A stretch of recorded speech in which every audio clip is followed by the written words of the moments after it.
The Liberal government in Ottawa recently announced that it will take the next steps towards implementing National Pharmacare, a massive and expensive new federal program that will have far-reaching consequences for patients and taxpayers. National Pharmacare is a universal public drug plan managed by the federal government, which will entirely replace existing public and private drug plans. It was studied by the Parliamentary Budget Officer and was recommended by the House of Commons Standing Committee on Health. It is the primary option being considered by the Advisory Council on the implementation of National Pharmacare. Some people say that National Pharmacare is needed because millions of Canadians don't have drug insurance. But is it true?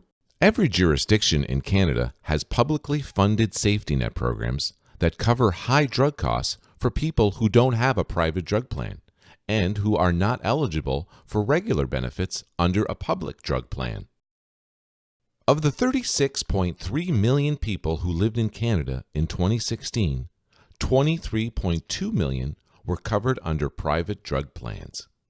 The remaining 13.1 million people had regular public drug benefits or were otherwise eligible for safety net coverage under public drug plans. The truth is that National Pharmacare is not needed because all Canadians are already covered under existing private and public drug plans. Some people say that National Pharmacare is needed because millions of Canadians give up basic necessities like food and heat to afford their medications. But what do the facts say? Most people do not have high enough out-of-pocket drug costs to make claims against publicly funded safety net drug programs. Statistics Canada data shows that in 2016, average out-of-pocket spending on prescription drugs ranged from $390 per year for the lowest income households up to $1,224 per year for the highest income households. But the cost burden declines as a percentage of income for wealthier people. Out-of-pocket prescription drug costs range from 3% of income for the poorest households down to 0.4% of income for the wealthiest households. On average, people at all income levels had out-of-pocket prescription drug costs that are affordable relative to discretionary expenses. For example, household expenditure on alcohol and tobacco is higher than out-of-pocket prescription drug costs at all income levels. Advocates for National Pharmacare boldly promise to provide everyone with the prescription drugs they need. But National Pharmacare will shift all Canadians into a single-payer public drug plan. How will this impact your access to medicines? Ontario's public plan covers only a fraction of the 12,000 drugs covered by Canada's private plans. How many new medicines are covered under public versus private drug plans in Canada now?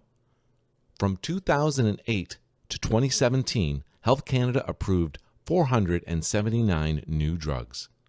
As of June 30th, 2018, 419 were covered by one or more private plans. Only 218 were covered by one or more public plans.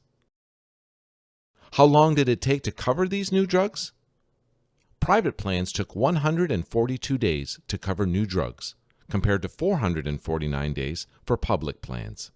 National Pharmacare is an empty promise. Public plans cover far fewer drugs and take much longer to cover new drugs compared to private plans.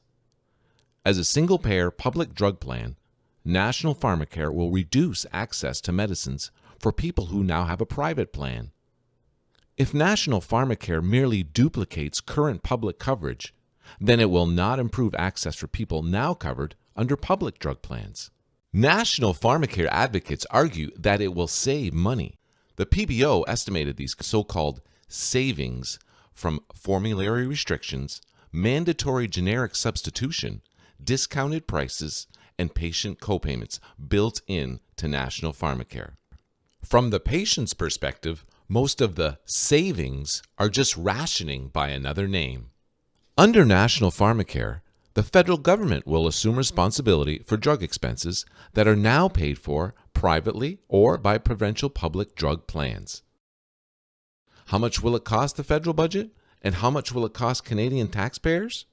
In 2016, the Parliamentary Budget Officer calculated that National Pharmacare would shift over $19.3 billion annually onto the federal budget and would impose over $7.3 billion per year in additional costs for taxpayers. There is no doubt that National Pharmacare will be paid for by higher taxes.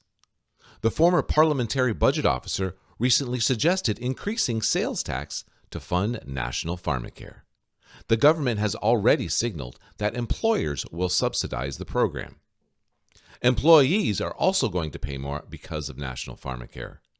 The federal government has hinted that it sees your non-taxable health benefits as an untapped source of revenue.